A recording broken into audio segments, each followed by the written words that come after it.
And violence closer to home. Did a woman kill her own mother? That is what Baltimore County Police are asking Crystal Wagner. She's charged in the stabbing death of her mother, Malia Wagner, inside an East Point Mall parking garage. WJZ spoke to Malia's other daughter, who's trying to process the fact that her sister is charged with their mother's murder. Just last week, it was said that, Crystal told my mother she was going to kill her. Really? And now she's succeeding in killing her mom. Those are the words of a daughter whose mother, Malia Wagner, was stabbed to death in a parking garage of East Point Mall Saturday. Shayna Tomczewski is also the sister of the suspect, Crystal Wagner, currently in police custody. She would have never thought her daughter would kill her.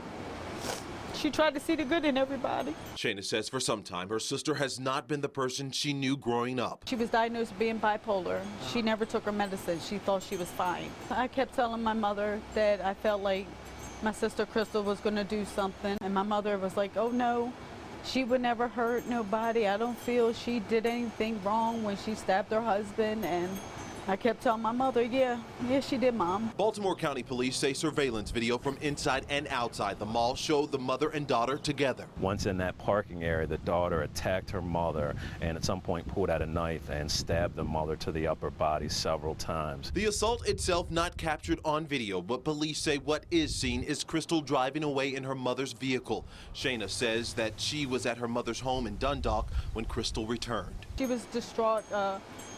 Real red in the face, her knuckles were red, like bloodshot red, sweaty, clammy looking, shaking, talking a mile a minute. She had a scarf around her neck. She wouldn't show me her neck, wouldn't look at me face to face. It would be hours later when Shayna found out her mother was dead and her sister was the main suspect. A tough situation for a woman mourning the death of her mother and facing the reality that her sister is the alleged killer. My mom's dead. Compliments of her daughter. Now, Shayna tells WJZ that her sister was on parole after stabbing her husband. She also says that the trial was postponed because Crystal's attorney wanted a psychiatric evaluation done before the trial.